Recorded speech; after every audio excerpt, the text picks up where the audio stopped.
I'd like to call this regular meeting for the Board of Education to order on October 28th at 7 o'clock. If we could all stand for the pledge.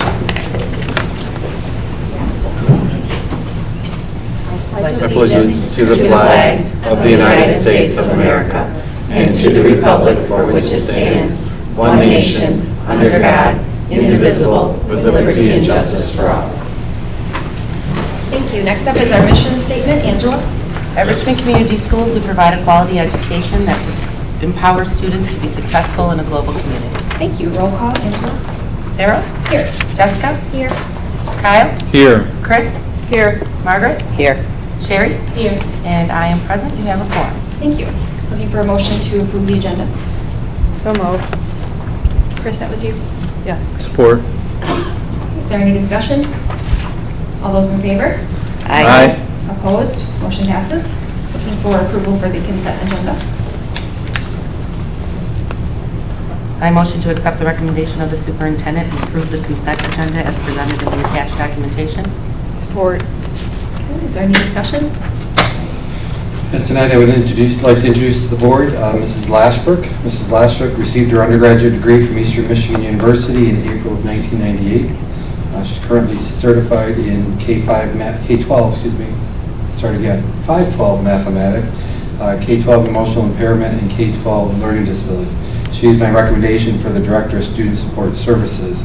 She is currently working on her Education Specialist degree in the Director of Special Education Approval Program with central office endorsement at Saginaw Valley State University. Mrs. Lashbrook began her career at Richmond Community Schools 21 years ago. She has both taught general ed and special education at the middle school and high school level, and for the last 5 years she's been a teacher consultant and transition coordinator. Mrs. Lashbrook exemplifies teacher leadership in her daily performance in the classroom and her interactions with colleagues, administrators, parents, and students. She's definitely an advocate for students and their parents and is extremely knowledgeable. I'm proud to introduce Mrs. Lashbrook. Stand up.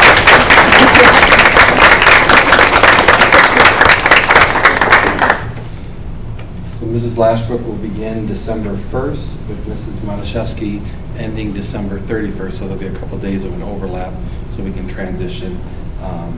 And pending your approval in a few minutes, we will post her position tomorrow. Great. Well, very happy to have you in that role. Thank you. Outstanding choice, Mr. Walmsley. Outstanding. Absolutely. Great. Is there any other discussion? Okay, all those in favor? Aye. Opposed? Motion passes. And next up, we have our True Blue Moment, the portion of our meeting where we recognize some of the great things that are happening and some of the great people that we have within our district. So, Mr. Walmsley, I'm going to turn it over to you.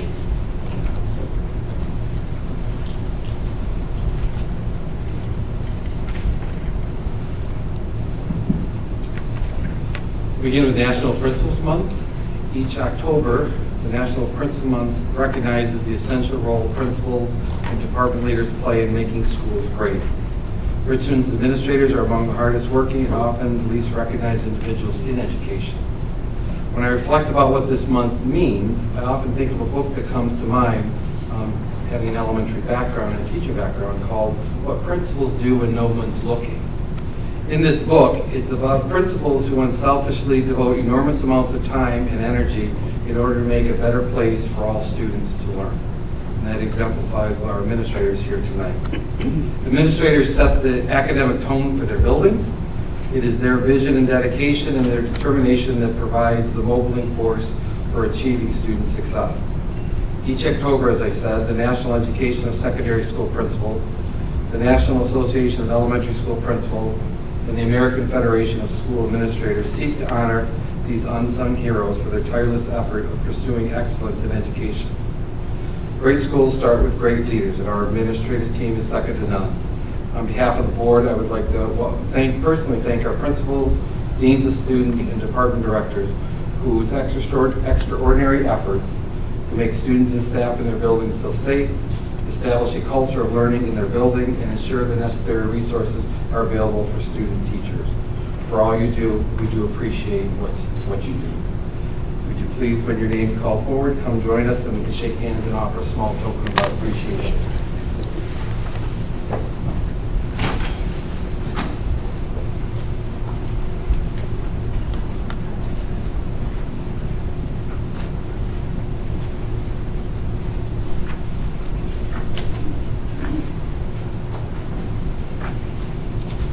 First one we'll start with is Chris Reinhardt, the Director of Athletics, Facilities, and School Safety.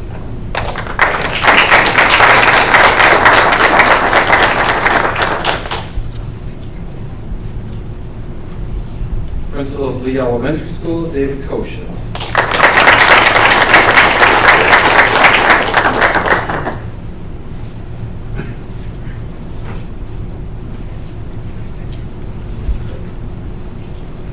The Dean of Students of Lee Elementary School, Heidi Manguni.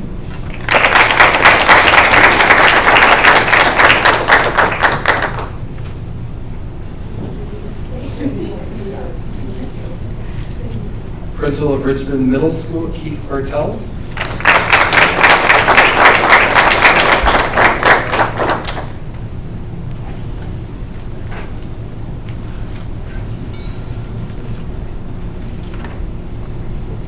Dean of Students at Richmond Middle School, Anthony Berkmeyer.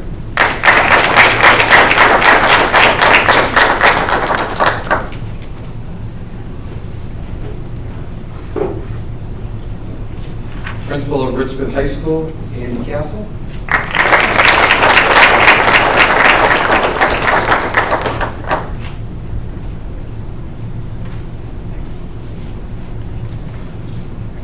Dean of Students at Richmond High School, Becky Borwick.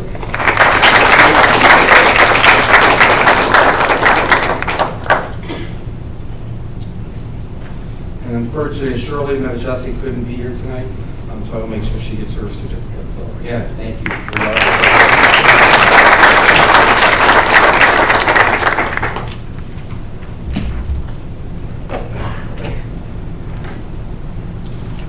Next, last week was National School Bus Safety Month, and there was a competition among schools across the nation, and a student from Temple, Texas won the actual competition, and I was not able to get it up there, but the winning poster, the winning theme was "My School Bus, the safest for students' transportation." And in the article or the story that the students writes about, it talks about all that a school bus driver does to get students to and from school safely. The National School Bus Safety Week is held the third week of October, and it's an excellent way for all of us to recognize the important responsibility these men and women have in transporting our students to and from school. Our school bus safety starts with the transportation department, which, as I said before, and I will say always, is second to none. Our buses are well maintained, and the courtesy and the professionalism our bus drivers have to our parents and students is unbelievable. I would like to thank, on behalf of the board, the Director of Transportation, our dispatch, the mechanics, and all the bus drivers who take the extraordinary effort to make sure our students are safe. And I truly mean that. They watch out for our students. So when I call your name, if you come up here, and I will present you with the certificate. Deb Dobbs, our Director of Transportation.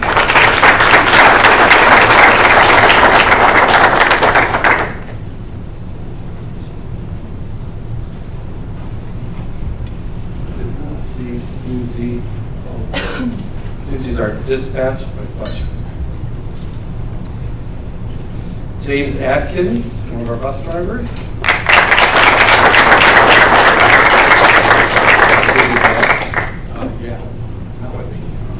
He has the same outfit he wears for how many years? 13 years. The school district has the exact same outfit. Oh, no, what school? University of Michigan. Go blue. Jerry Askew.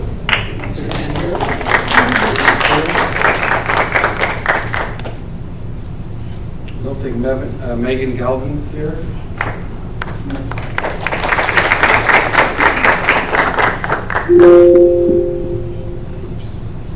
Linda Grillo. I don't believe I saw her. Move this off of there. I did not see Danielle Kennedy here.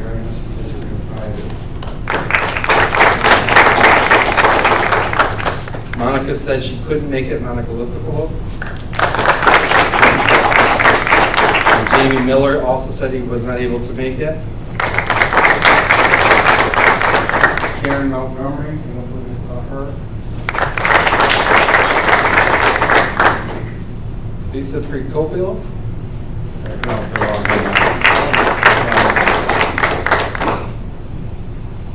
Lori Simons.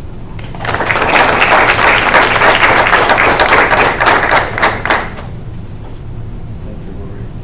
You're welcome. We saw Lori Wagner here either. Thank you. And Brian Wise was not able to make it. We have two of our mechanics, Larry Plaga and Alan Spansky.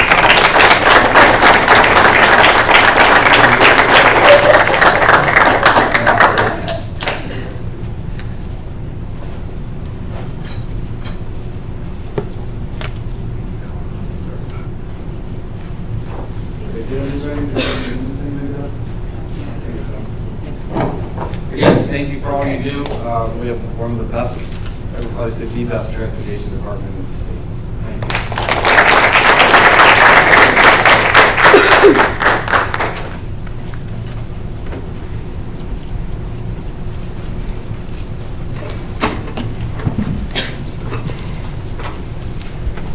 Thank you to everybody, the administrators and all the transportation department. You guys do a great job. Our buildings wouldn't be as great without you, and transportation is so important for our students. So thank you guys for everything you do every day.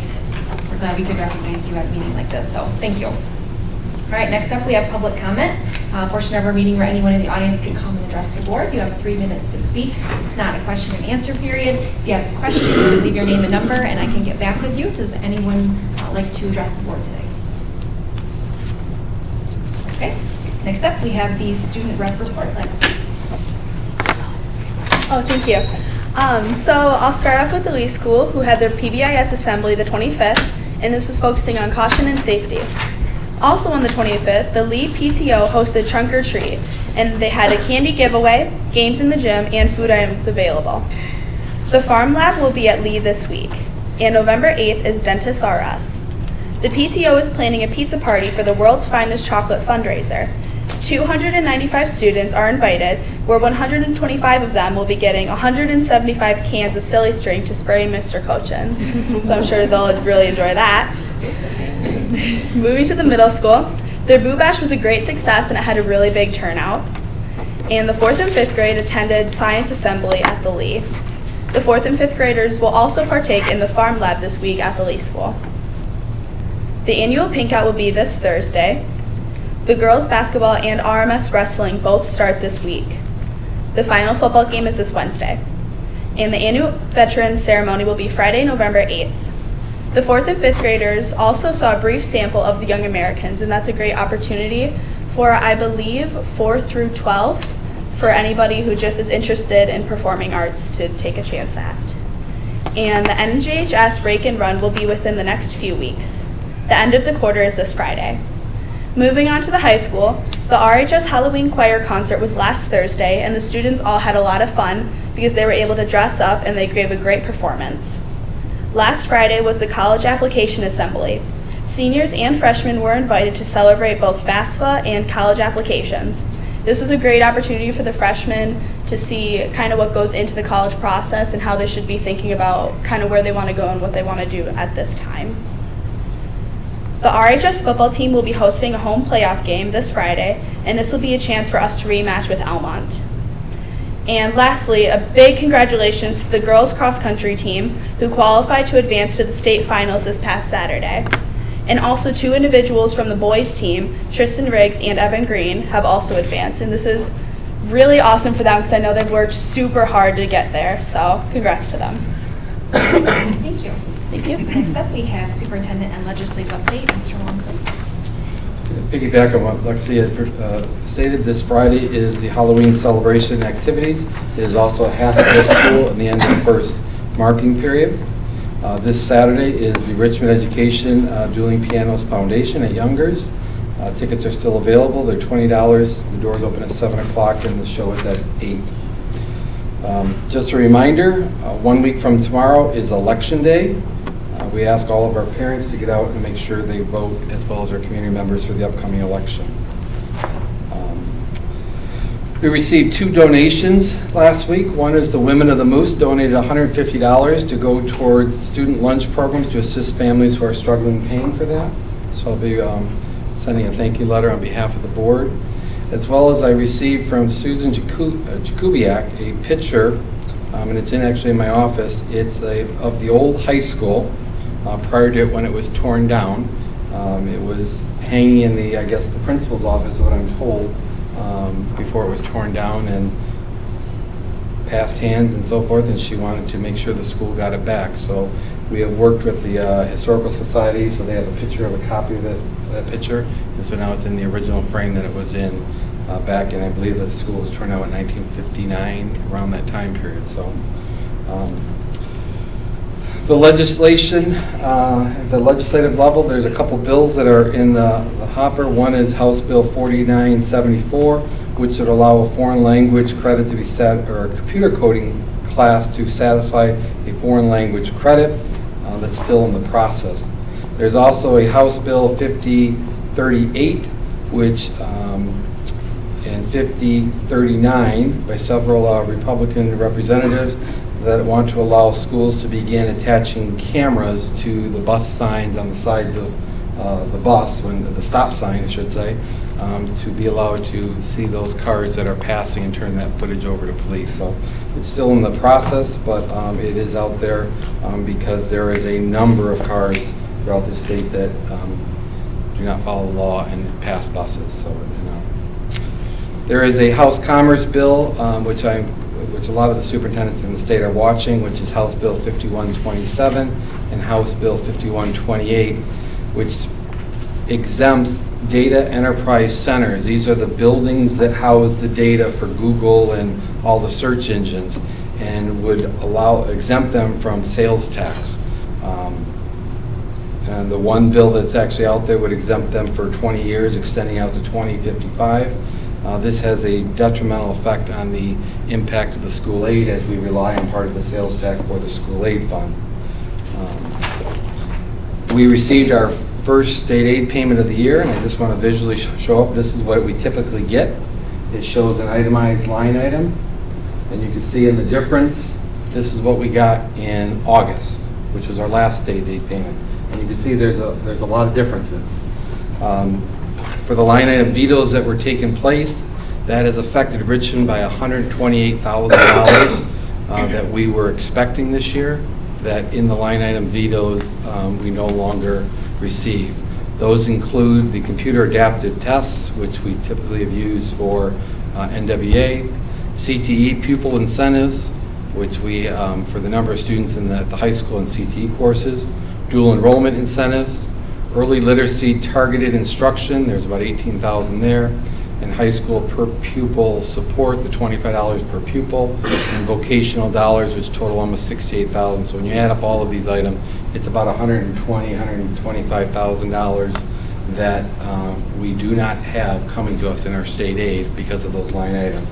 We are told that the governor and the legislature are working towards trying to come up with a compromise, but in your budget amendment that we plan on bringing to you at the end of November, we will be, unless something changes between now and then, we'll be $120,000 short in revenue, which, with the contract language we've put in place and the additional costs we've had to address class size and so forth, I don't know where it's going to let us fall. So just something to watch. I would encourage everybody to contact their legislators to put the money back into schools as it was and come up with a compromise with the governor, because both sides have to work to solve this problem.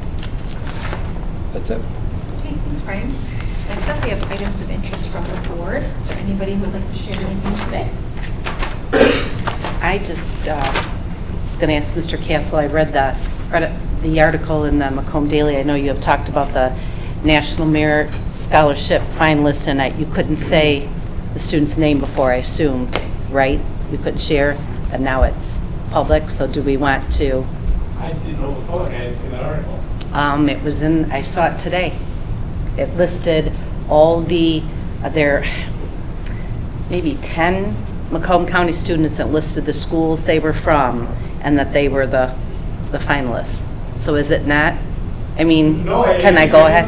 Yeah, absolutely. Please do. I'd be proud of it. Yeah. Yeah, and it's Nathan Ryan. Correct. Yes. So that is our student, he has talked previously, and that information wasn't out yet. So now, from what I understand it, now it's a process, and are you the one who, because it says that someone from the school district helps with this application as they go farther, because there's all kinds of money that he can Oh, yeah. get scholarship-wise? Yep, I've been back and forth in contact with a representative of the National Merit Scholarship, probably between 5 and 10 times in the last couple of weeks, just back and forth asking specifics about the courses that he's taken, academic rigor of those courses and stuff. Yeah.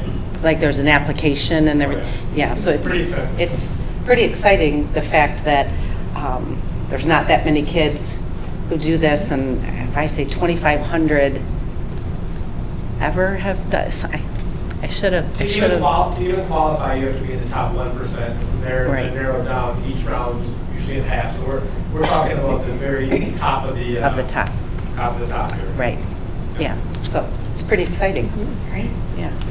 Thank you. Anybody else? I just wanted to say that I did attend the trunk or treat at the Lee School, and it was so great. It was such a great event. I think every year just keeps getting better. So it was fun to see all the staff there and the PTO members, everybody volunteering. There were so many kids there, and it was such a great night. Unlike last year, it was raining. So it was a really great event put on by the PTO and Lee. So good job again this year. And then also I wanted to give a shout out to the TAFL JV girls cheer team led by Jamie Green, and then also Jamie Moore has a squad. They came in first and second at competition this weekend. That was at Anchor Bay, and that was out of 7 JV teams.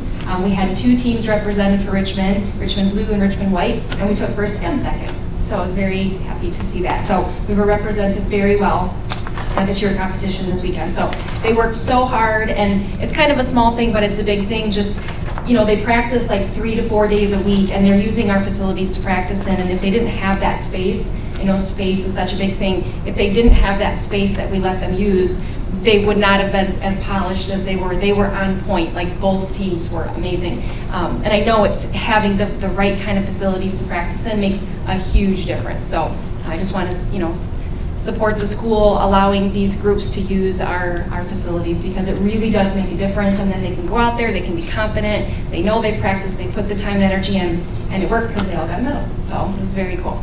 So that's all I have. Okay, next up we have action item. The first one is grade 4 and 5 literacy library resources. Brian.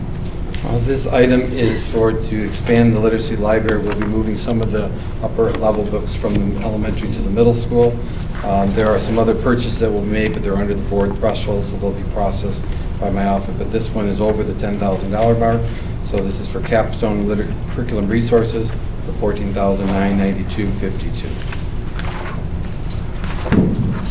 A motion to accept the recommendation of the superintendent and approve the purchase of literacy library materials from Capstone Curriculum Resources for a total not to exceed $14,992.52 as outlined in the attached documentation, for which funding from the 2019-20 general fund is authorized. Support. Okay, moved and supported. Is there any discussion? Okay, Kyle? Aye. Margaret? Aye. Chris? Aye. Sherry? Aye. Jessica? Aye. Angela? Aye. And I vote aye. Motion passes. Okay, next up we have the second reading and approval of the bylaws and policies. Mr. Williamson. The last board meeting, I presented several policies which were part of the spring and fall updates from Neola. Since the board meeting, I've received no questions regarding those policies. I move to accept the recommendation of the superintendent and approve the attached board policies as presented on October 14, 2019 for a first reading, and October 28, 2019 for a second reading. Support. Okay, is there any discussion?